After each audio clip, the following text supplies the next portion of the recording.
Meditation, connecting above pain. Meditation is a time-honored relaxation technique that has been used successfully in Eastern cultures for centuries to alleviate stress and focus the mind.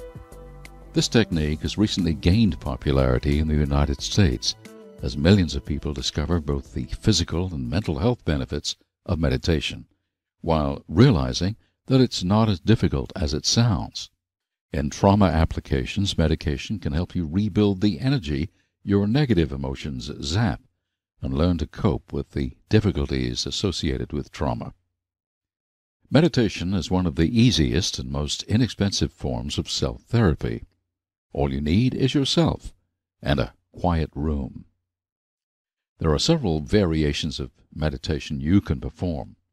You should choose the steps or combination of steps you're most comfortable with and use them on a regular basis. Following are just a few of the hundreds of meditation forms in existence, or you can combine elements of different meditation programs to create your own unique method. Note, in all methods of meditation, the object is to clear your mind of conscious thought and concentrate on simply existing in the moment. Walking meditation.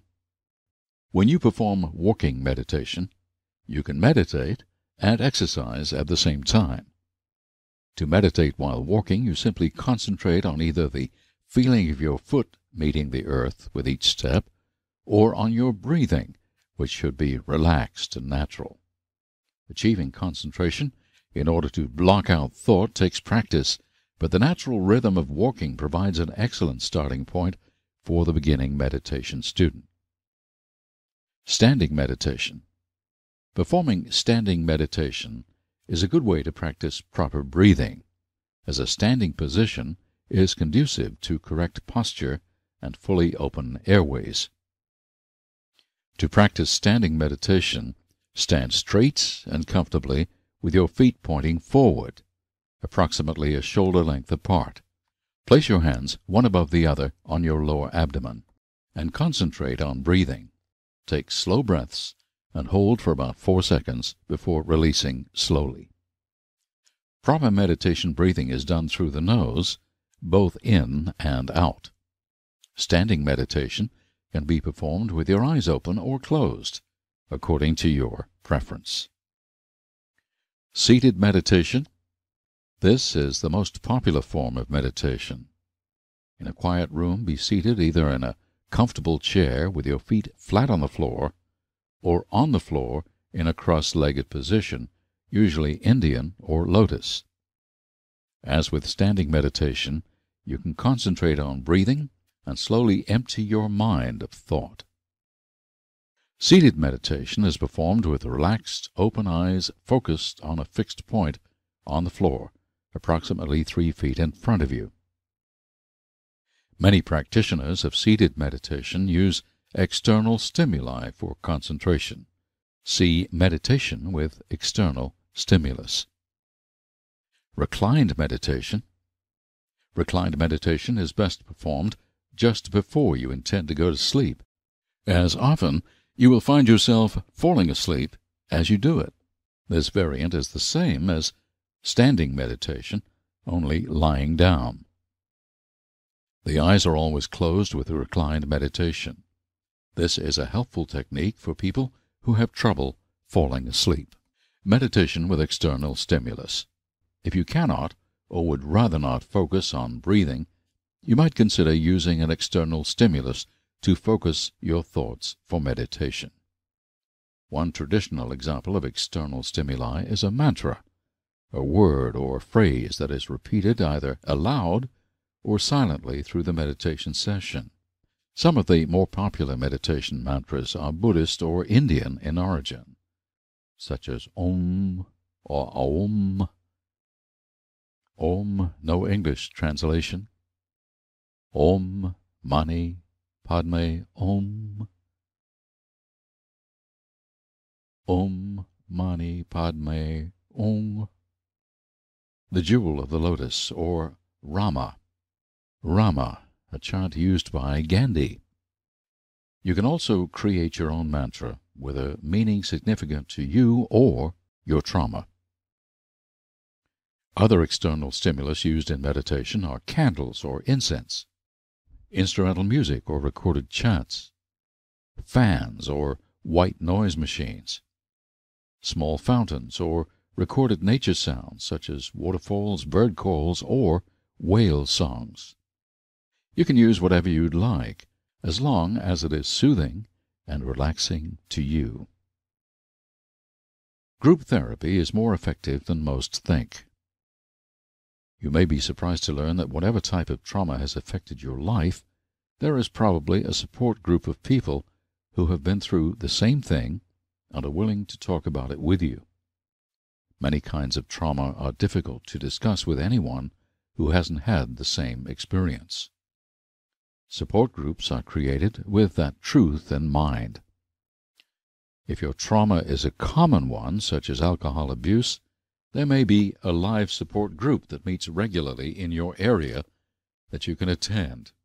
Most churches, community organizations, and local newspapers provide lists of area support groups with meeting times, locations, and contact information for the coordinators of the group.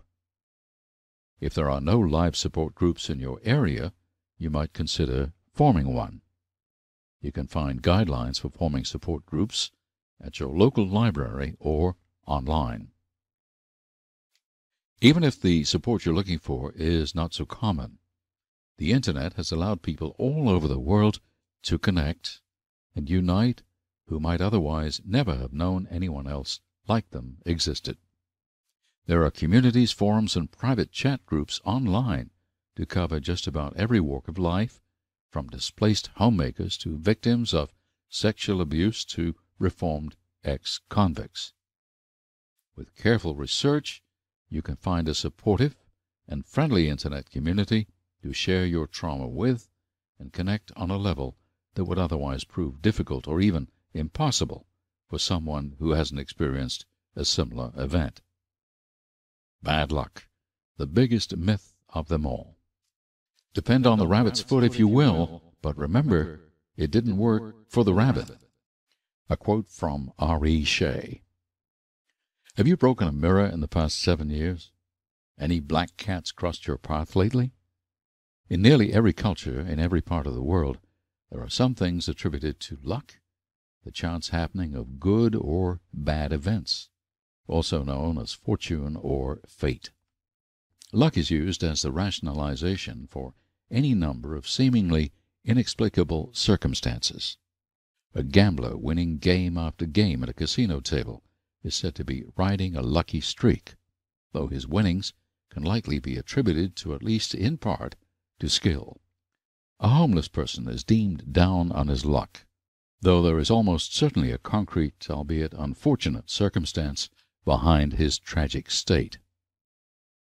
An individual for whom things always seem to go right is ascribed the luck of the Irish. And just what, pray tell, is so lucky about Ireland? Those who subscribe to the luck theory and observe superstitions such as avoiding the number 13 and tossing salt over the left shoulder when it spills will insist that it works. For them, it does work. However, this is merely a testament to the power of the mind to persuade us to see what we wish to see. Luck works in much the same way as positive thinking. If you believe you are safe because you avoid opening umbrellas in the house or working under ladders, then you will be safe. On the other hand, if you break a mirror and convince yourself that bad luck is destined to infect you, you will subconsciously sabotage yourself and therefore attract bad luck, or at the least chalk up unfortunate events to the breaking of the mirror instead of discovering what really happened to you so that you can prevent a recurrence of the same problem. 7 years is a long time to wait for your luck to change. Instead of rubbing the bellies of pregnant women or hoping to find heads-up pennies lying around, why not try positive thinking? You will achieve the same results, and you won't have to rely on discovering four-leaf clovers or avoid stepping on sidewalk cracks. Using the power of positive thinking is as simple as believing good things can and will happen to you. You don't have to memorize a complicated set of rules or follow elaborate rituals to attract happiness and success. So toss that lucky T-shirt from high school and tap into positive thinking today. Your bad luck sentence is officially discharged. Your mind is the cornerstone of your life. A positive attitude may not solve all your problems, but it will annoy enough people to make it worth the efforts. A quote from Herm Albright. When tapping into the power of positive thinking, the most important step is to create a mindset that will allow you to think positively. Once you've cleared away the obstacles that block your path to success, you can start making decisions that shape the course of your journey. Creating a positive mindset takes training. In much the same manner as runners train their bodies to endure long periods of sustained activity, you can train your mind to sustain positive thought and naturally defer to pleasant or optimistic paths. At first, thinking positively may feel awkward or ridiculous, particularly if you're the type of person who believes perky morning people should be shot. Keep in mind, though, that it does get easier the more you do it, and eventually sustaining a positive mindset will be as natural as breathing. Like any training program, there are steps you can follow to achieve your optimal results. In this case, a positive mental outlook. You may recall that it takes 21 days to form a new habit. That's what you've forgotten already? Go back and add long-term memory to your list of habits you'd like to improve. Therefore, you should perform each of the steps for at least 21 consecutive days. You can take on one step at a time or implement the whole program. Just be sure you aren't leaving anything out. Consider this a sort of 12-step program for the mind. Aren't they all anyways? But instead of curing an addiction, we're going to create one, an addiction to forming positive and life-altering habits. Step 1. Banish those demons. Sooner or later, those who win are those who think they can. A quote from Richard Bach. When you think about it, it's obvious negative is the opposite of positive. So in order to instill a positive mindset, you need to get rid of negative thoughts. Sounds simple enough, right? The process is an easy one, but it takes practice to make it stick. The first step in clearing negativity from your mind is to really pay attention to your thoughts. Whenever words can't, shouldn't, wouldn't, won't, not, or never enter your mind, concentrate on what you're thinking and turn it around to eliminate the negative wording. For example, your spouse and children are gone for a few hours, and you have the place to yourself. You're indulging in one of your favorite activities. In the midst of your enjoyment, you start to feel guilty. You think, I really shouldn't be doing this. I should be getting started on the project I promised someone else I'd take care of. Your enjoyment starts to fade, and you stop what you're doing, resentful that you have to tackle this boring project when you have so little time to yourself. Does this sound familiar? The moment you hear yourself think shouldn't, stop right there and change direction. In this scenario, you might instead think, I really should be doing this. Taking time for me is important. And when I'm relaxed and satisfied, I will be able to do a better job on that project I promised someone else. I'm so glad I got the opportunity to do something I enjoy. Try to do this every time a negative thought creeps in. The more often you banish negative ideas from your mind, the easier positive thinking will become. You will be more relaxed and receptive to positive solutions. Step 2. Draw power from words. If a picture is worth 1,000 words, then a smile is worth 1,000,000. The power of a smile is incredible. Even if you don't feel like smiling, the simple act of lifting the corners of your mouth can help you lift your entire spirit and find something worth smiling about. Some of the greatest self-help advice out there comes from those who advocate fake it until you make it. This is especially true when it comes to positive thinking, and faking a smile goes a long way towards producing the genuine thing. You may end up laughing at yourself merely because you know you have nothing to smile about. Another great thing about smiles, they're highly contagious. A smile spreads faster than a cold in a daycare. Most people can't help smiling back when someone casts a happy expression their way. This is a simple and exciting theory that you can test out for yourself. Go to any public place and start smiling at random people, and then keep track of how many smile back. Even suspicious smirking counts.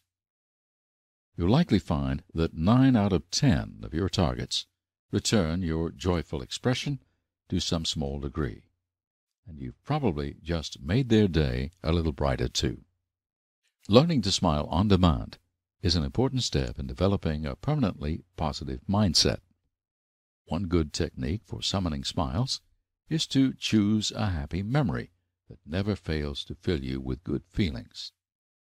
Keep this memory at the front of your mental catalog and access it whenever you feel the case of the blues coming on. It may not solve your problems, but it will at least make you smile, which in turn helps you relax and take an objective look at your situation. Smiling often creates a mental cue for the foundation of positive thinking and helps prime the pumps of happiness. You should also spend a little time in front of the mirror, observing your own expressions. At first, this practice may seem uncomfortable or downright silly, but smiling at your own reflection has a positive effect on your psyche. You can even practice different smile variations: the amused smirk, the close-lipped, leg-pulling smile, a toothy grin, the laugh-out-loud, open-mouthed smile. Think of it as an Olympic event. It's your personal smile marathon, and you'll win the gold every time. Step 3. Lather, rinse, repeat. When developing a positive mindset, the importance of repetition cannot be understated. You can't lose weight if you don't repeatedly make good diet choices. You can't build muscle unless you repeatedly exercise, and you can't develop good mental habits unless you repeatedly practice.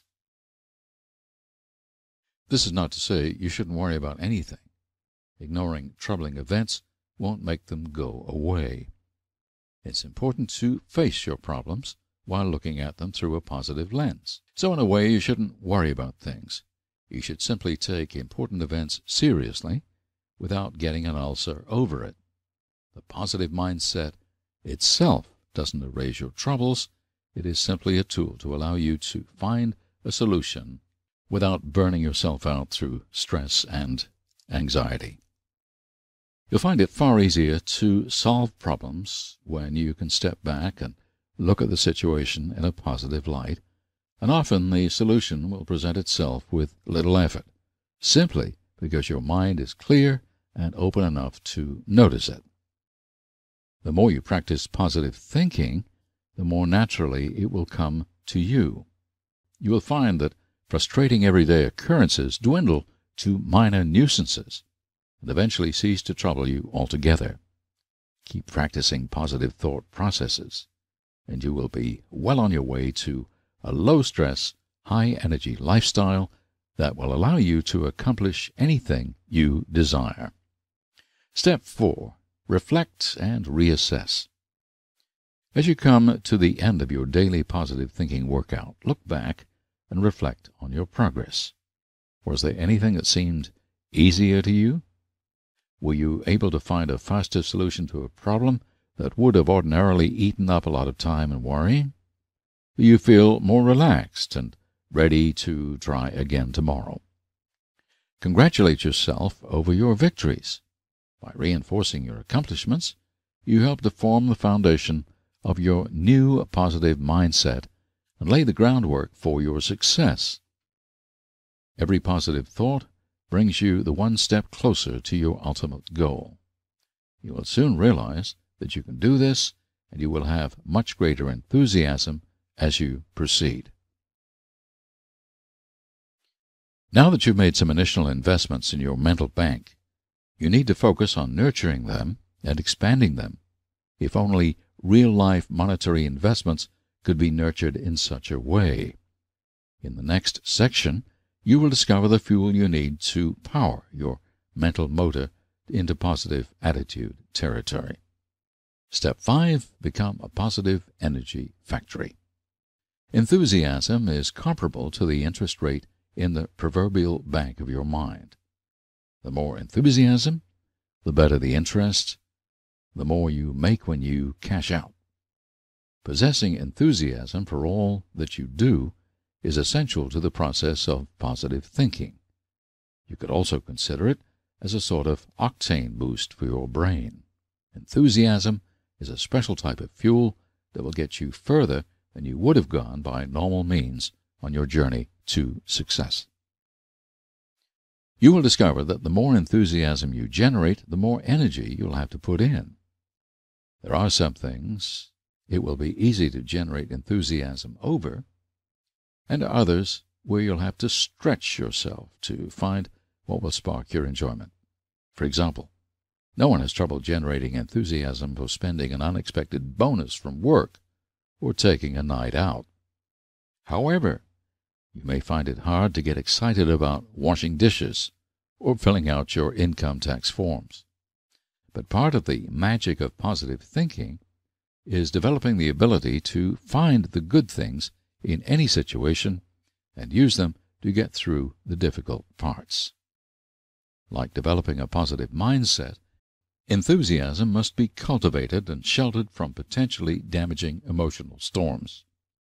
There are several methods you can use to put a dose of passion into everything you do, whether it's finally taking that dream vacation or scrubbing out the basement. You can choose the method that best fits whatever situation you're facing, and ensure yourself the energy to tackle anything life happens to throw at you. Step 6. See both sides. One of the most elemental solutions for finding enthusiasm is to focus on the benefit you will derive from completing a particular task. In some situations, it's easy to discover the benefit.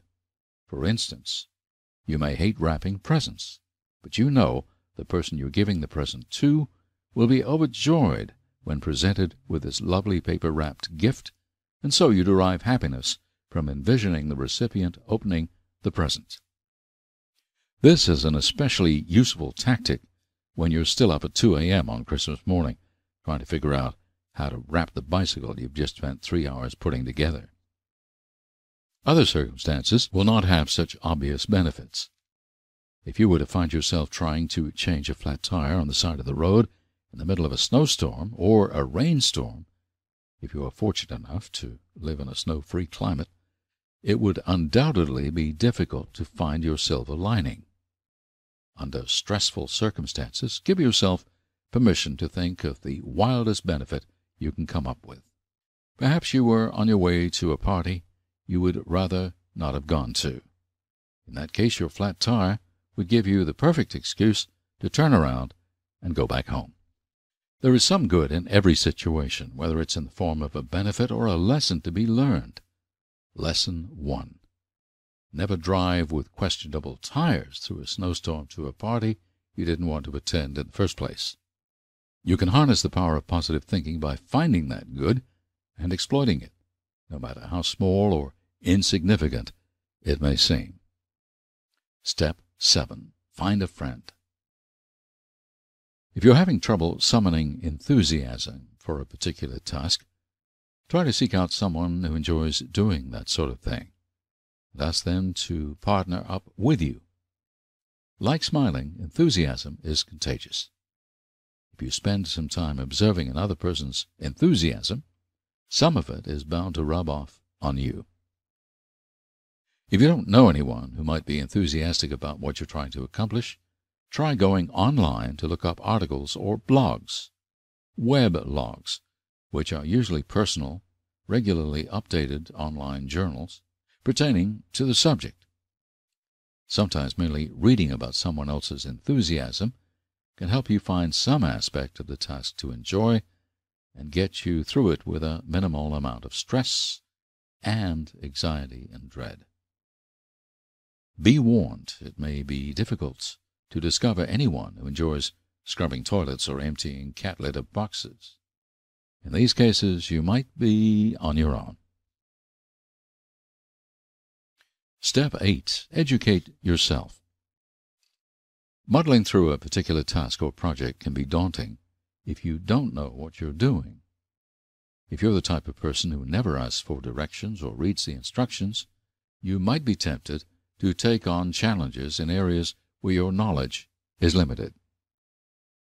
Even if you're not, you may find yourself faced with taking on a task you don't feel qualified to handle, whether it's filling in for someone in a different department at work or changing an infant's diaper for the first time.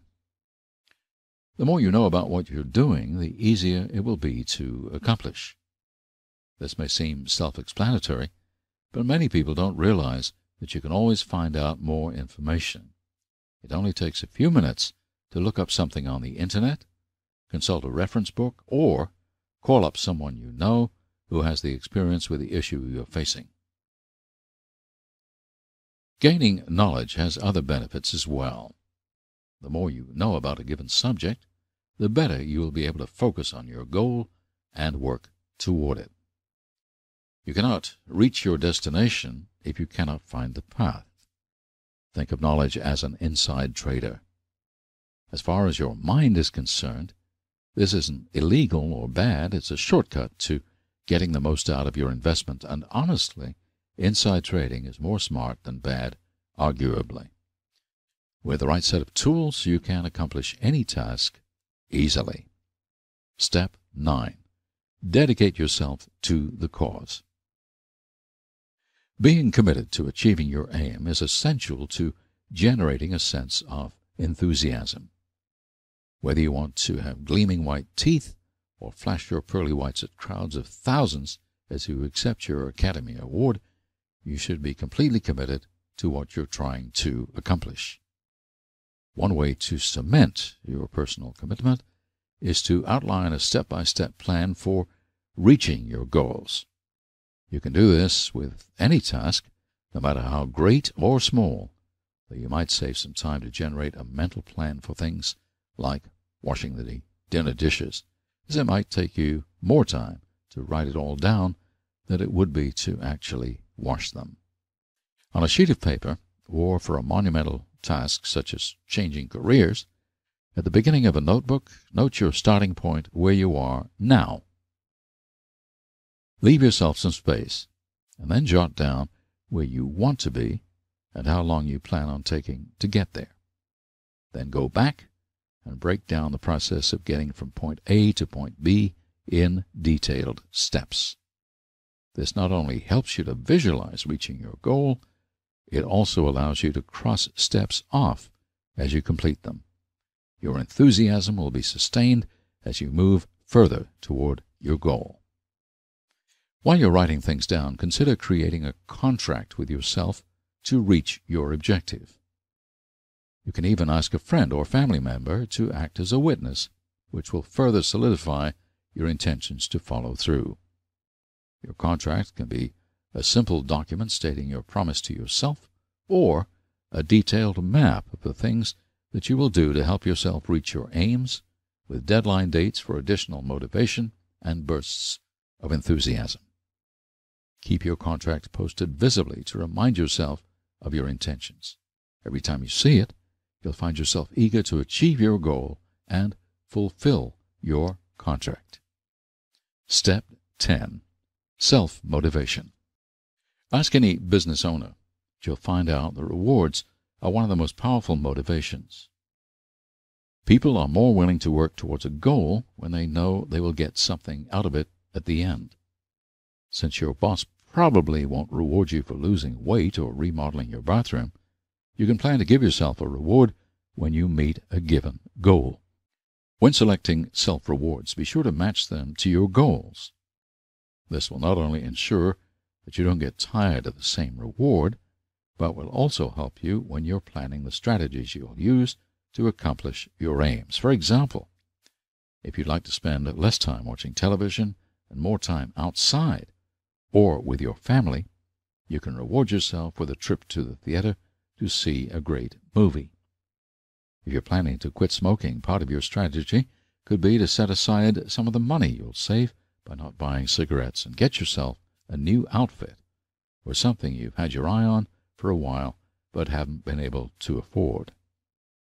Some goals come with intrinsic rewards already built in, yours for the claiming when you reach your objective. For example, if you're going to start your own business, you already know you'll be rewarded by working for yourself, possibly even working out of your home. Whether you're working for an intrinsic reward or providing yourself with an incentive, treating yourself is a great way to generate enthusiasm for the task at hand. Step 11. Raising the white flag. That's right, sometimes you should just give up. This may not be the type of advice you'd expect to find in a book about positive thinking. However, there is a specific time when you should surrender, and that is when you hate doing what you're doing. Like what you do? If you don't like it, do something else. A quote from Paul Harvey. Too many people end up settling for the life they think they ought to have, the life others have told them to expect, or the life they believe they're stuck with. You must realize there is room on this planet for everyone. And if you're feeling trapped in a job you despise or a living space you can't stand, you need to make a change, not down the road when you have time or as soon as you get whatever it is you've been waiting for, but right now. That elusive someday is always going to be in the future, and you can't catch up to the future. Now is the only time you have. This doesn't mean that you should drop everything and throw caution to the wind, at least not in most cases. If you're like most people, you have responsibilities that must be taken care of. However, there is always something you can do right now to cast out your net and catch someday and start pulling it toward you. Do you hate your job, but lack the experience to get a different one? Start taking night classes or sign up for an online course. There are hundreds of accredited universities offering distance learning classes over the Internet. Is your house or apartment located in a neighborhood that started out great, but is becoming worse every day, and you haven't found the time or the money to move? Take a close look at your budget and see if there's anything you can do without for a few months. Or ask your landlord or bank if they have any other properties you could look into. Waiting fuels the fires of apathy. Doing something about your situation, no matter how small or insignificant it may seem, can start a chain reaction of enthusiasm that will energize you to reach your goals. You deserve to get what you want out of life while you're still here to enjoy it. Don't put it off another day because your someday is right now. Step 12. Wrap it all up with a pretty bow. Now that you've gotten the primary steps, your last one is the simplest of all. Just take the lessons from the first 11 steps, put them together, and actually go out and do them. Yeah, I know it. It seems like a pretty crummy step 12.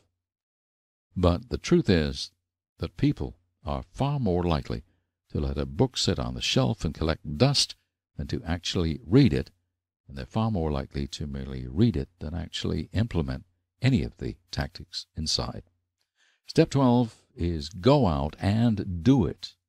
I'm glad that you've listened this far, but I'd like to take this final step to give you that extra little kick to actually implement these steps. Feel free to put the book down and try and implement these steps before you go any further. Experiment. Try these out for a while and then come back and read the rest. Watching your investment grow. Motivation is what gets you started. Habit is what keeps you going.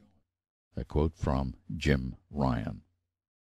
Now that you've made your emotional and mental investments, you will start to see the beginnings of growth in yourself and your surroundings. At this stage, it's important to nurture the tender new beginnings of your confident, positive self. You should learn to recognize the effects of positive thinking in your life and encourage the development of strong roots to anchor yourself in success. Learning how to scope the market. As you practice using positive thinking, you will find that things begin to change for you. Sometimes the change is so gradual you don't notice anything at all until one day someone else tells you that you seem different. They may ask if you've gotten a new outfit, changed your hair, lost weight, or won the lottery. Tapping into positive thinking not only makes you happier, it also makes you more attractive, the kind of person others want to be around. Now that you've had some experience, you might recognize some of the common signs of positively charged people. Check out this list of things you have to look forward to. You know you're a positive thinker when your grueling drive to work goes by so quickly you wonder why it ever bothered you in the first place. The clerk at the grocery store gives you the wrong change. You point it out with a smile, and she happily corrects the mistake. You waited in line at the bank for 25 minutes on your lunch hour, and your life didn't end. The new parts for your family car finally arrived at the garage after a week on back order, but it was the wrong one. You were so nice about accepting the delay when the garage called that they offered you a substantial discount on your repair bill.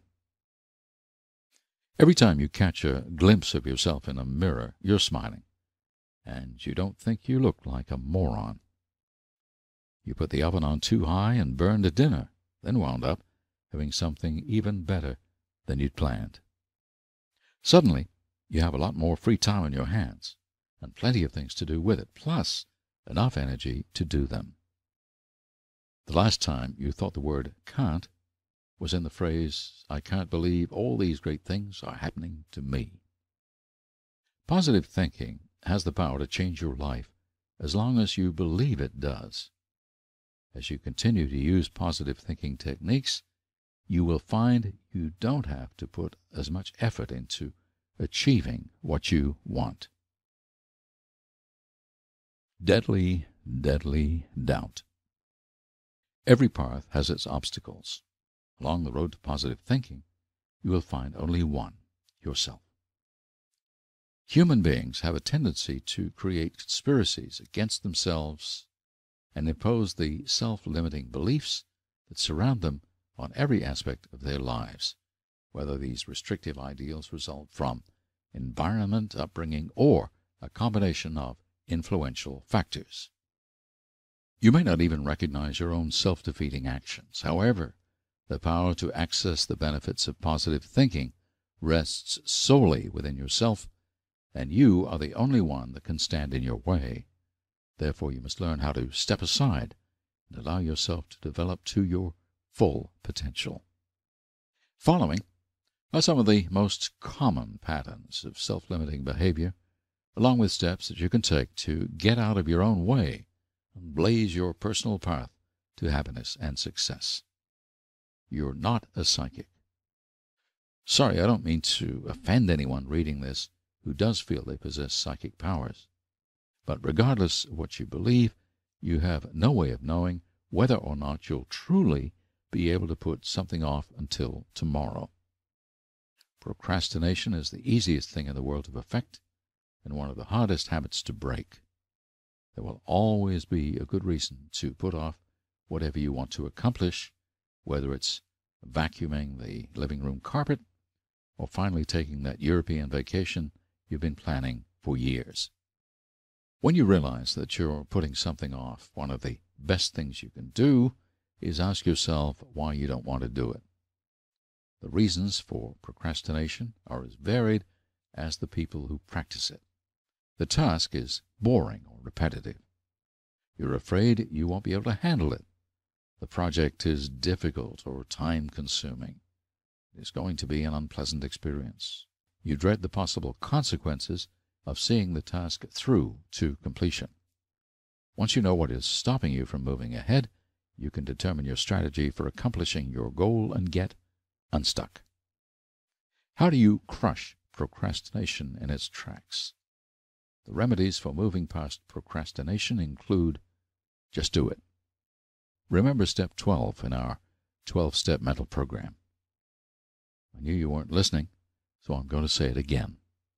Whatever the task you're facing, simply pick a point and get started. Often things are not as bad as they seem, and once you start doing something, it's easier to build up momentum that will carry you through to the end. Tell yourself that when you finish the unpleasant task, you won't have it hanging over your head, and you can move on to better things. Break it up, people. Take a few minutes to break up larger tasks into small, manageable goals. For example, if you're attempting to organize your desk at work, you might pick one drawer and then get that done, and then take a break and do something else before returning for the next drawer. Meeting a series of small goals is more motivating and encouraging than trying to tackle a huge project all at once. Cut through the fluff. Prepare yourself to work through distractions when you're taking on a task. If possible, ignore the phone and definitely resist the temptation to play solitaire or check your email a dozen times. Make sure your mind is made up to do whatever it is you're doing and nothing else until it's finished. You'll feel better knowing it's done, and you'll waste less time on sideline projects. Stick to the program. Ensure you have enough time to finish the task you're starting. If you know you're going to be interrupted or run out of time before you're through, choose one part of the task to complete instead of trying to rush through the whole thing. Rushing to meet a deadline you know you can't make causes more stress and can actually make things happen slower because you're worried that you won't be able to accomplish what you've set out to do. Give yourself a break, and your stress level will thank you. Expect the unexpected. Despite our best positive thinking efforts, things do occasionally take a turn for the unexpected. Delays are given in many situations. When you're planning a task or goal, it is important to factor in time in case things go wrong. Delays are a major facilitator of procrastination. It's easy to convince yourself to put things off when you already have to wait. Make sure you have a backup plan in case, so you can avoid putting things off and still meet your completion goals comfortably. No means no, and that means you. The best executive is the one who has sense enough to pick good men to do what he wants done, and self-restraint enough to keep from meddling with them while they do it. A quote from Theodore Roosevelt. People are always going to ask you to do things for them. That's life. Often, we are asked to make commitments we don't feel comfortable with, don't have time for, or just plain don't want to make, but saying no makes us feel even worse than agreeing to something we don't like. Women especially fall victim to the overcommitment syndrome. You should make it a habit to say no more often, particularly when you know that agreeing to take on a certain commitment is going to wreak havoc with your life, even though the little voice in your head is telling you accepting would be the nice thing to do. When it comes to your sanity, the nicest thing is to make sure you don't overextend yourself and end up performing a large number of tasks with substandard results. The first step in learning to say no is deciding which things you should agree to commit to and which things are all right to pass on. This decision should stem from your personal priorities, the things that are important to you and your life. This is one reason why it's important to define your goals clearly when you begin using the power of positive thinking. Weigh each request against your goals and decide whether agreeing to them would move you closer or further away from your objectives. When you come to a point where you must refuse a request, there are several ways to say no without hurting feelings or making yourself appear inconsiderate. Be as honest as possible when saying no, and you'll be able to proceed with a guilt-free conscience. Need an excuse? Here are the top 10 ways to say no nicely. 1. No. Sometimes the best way to refuse is politely but directly. If someone in your life is constantly asking you to do things they could easily handle themselves, a firm no is the only way to get them to stop. Another approach to problematic people with frequent requests is to tell them, I know you'll do a great job handling it on your own. 2. I'm in the middle of several other projects, commitments right now. Don't be afraid to tell people when you're busy. Most will respect your schedule and find another way to fulfill their requests for help. You shouldn't be expected to drop tasks you've already committed to in order to complete new ones. 3. I need to focus on my career, my family, my personal life at the moment. If you're going through a difficult time in another area of your life that requires your attention, don't hesitate to refuse taking on extra requests. You don't necessarily have to explain your specific reasoning for taking a pass. Just indicate that you can't do it. 4. I don't feel I'm the best person to handle that task. When you don't feel qualified to handle something requested of you, say so. Explain that you don't want to do a poor job because you know this task is important to the person asking you to do it. Chances are they want the task done well too. 5. I can't do it, but I know someone else who can. Only use this no form if you truly know someone who can not only handle the task, but has the time to do it. It's nice to be able to offer alternative help, but only if you can follow through on your offer. Referring people to someone else who won't be able to help either will be viewed as a brush-off. The person who originally came to you will think you never actually wanted to help them in the first place. 6. I'm not comfortable. I don't enjoy doing that.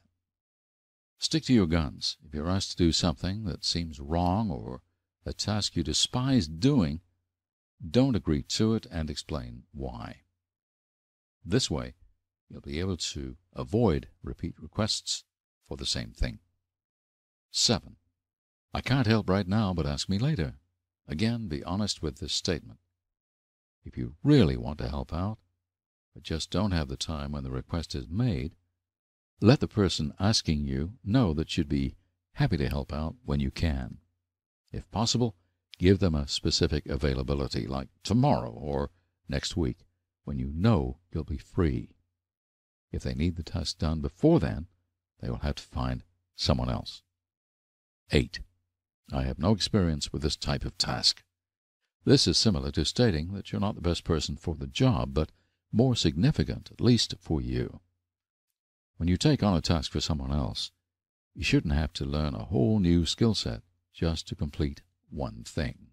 However, if it's something you were planning to learn anyway, you might want to take advantage of the opportunity to learn something new.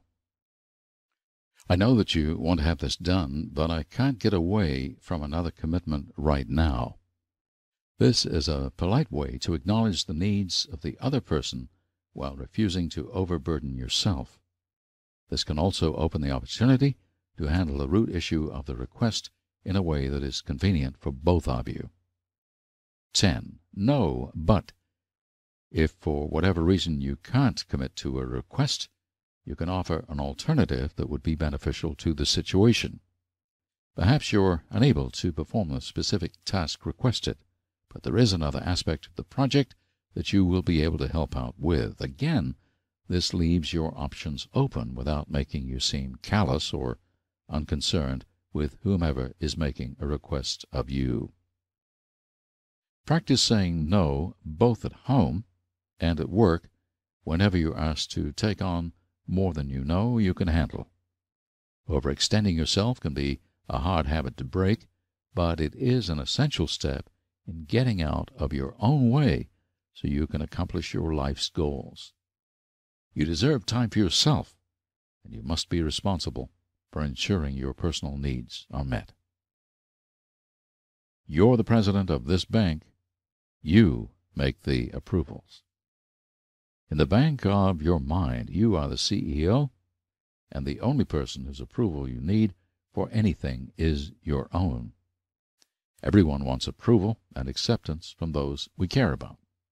However, too often we depend on approval so much that we lose sight of the most important approval of all, our own. Do you find yourself agreeing just to avoid disagreeing? Are you constantly seeking out the approval of others before you make a decision? This approval addiction is damaging to your quest for improving your life through positive thinking.